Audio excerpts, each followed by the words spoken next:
कुंडा में डीएसपी जियाउल हक हत्याकांड में रघुराज प्रताप सिंह और राजा भैया पर गिरफ्तारी की तलवार लटक रही है। इस मामले में सीबीआई ने एफआईआर दर्ज कर ली है। उसकी एक टीम आज कुंडा पहुंचने वाली है। सबकी नजरें इसी बात पर टिकी हुई हैं कि क्या इस हाई प्रोफाइल हत्याकांड राजा भैया की गिरफ्तारी होगी। रघुराज प्रताप सिंह उर्फ राजा भैया अब सीबीआई के सामने होंगे। डीएसपी हत्याकांड में उनको सीबीआई के सवालों का जवाब देना होगा। साफ है, राजा भैया पर शिकंजा लगातार कसता जा रहा है। इस एफआईआर के आधार पर एजेंसी के अधिकारी आगे बढ़ेंगे। उसमें अखिलेश के पूर्व मंत्री पर 6 धाराएं लगाई गई हैं।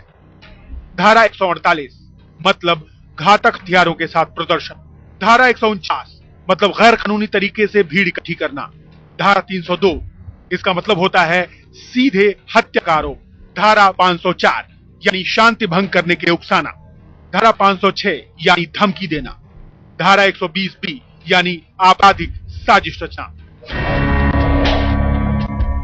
जाहिर ये धाराएं आने वाले दिन में राजा भैया की मुसीबत बहुत बढ़ाने वाली हैं। जिस दिन डीएसपी जियाउल हक की हत्या हुई थी उसी दिन बलीपुर गांव के प्रधान नन्हेलाल यादव और उनके भाई की भी हत्या कर दी गई थी, जिसके बाद डीएसपी को गोली मारी गई। इस पूरे मामले में 4 एफआईआर पहले ही दर्ज हैं। पहली एफआईआर है बलीपुर के ग्राम प्रधान नन्हेलाल यादव की हत्या के मामले में। इसी के बाद सारा बवाल शुरू हुआ और इसी की जांच करने डीएसपी जियाउल हक बलीपुर पहुंचे थे। इसमें कुल 4 आरोपी बनाए गए हैं। दूसरी एफआईआर है ग्राम प्रधान नन्हेलाल यादव के भाई सुरेश यादव की हत्या के मामले में। सुरेश यादव की हत्या उसी दिन हुई थी जिस दिन जियाउल हक बलीपुर पहुंचे थे। कहा तो ये भी जाता है कि उनके सामने ही सुरेश यादव की हत्या हुई थी। इसमें भी 4 आरोपी हैं। अब बाकी के 2 एफआईआर जियाउल हक मर्डर केस में दर्ज किए गए हैं। एक एफआईआर यूपी पुलिस ने दर्ज कराई है और दूसरी जियाउल हक की पत्नी परवीन ने। एक में 10 आरोपी हैं और दूसरे में 4 आरोपी। गौर कीजिए, जिसमें 10 आरोपी हैं उसमें राजा भैया का नाम नहीं है। ये यूपी पुलिस की एफआईआर है और जो एफआईआर डीएसपी की पत्नी ने दर्ज कराई है उसमें राजा भैया को नामजद किया गया है।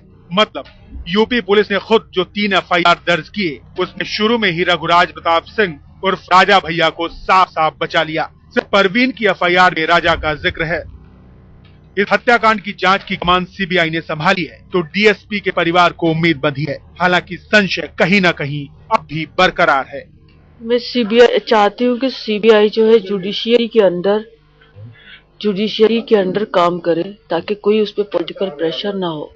परवीन की मांग बताती है कि वो यूपी के राजनीतिक हलकों में राजा के रसूख की कहानी से कितना वाकिफ है। प्रतापगढ़ में राजा भैया के प्रताप के बारे में भी सबको पता है। ऐसे में चुनौती सीबीआई के सामने भी बहुत बड़ी है। कुमार अभिषेक के साथ किरेंद्र पुंडीर, दिल्ली आज तक।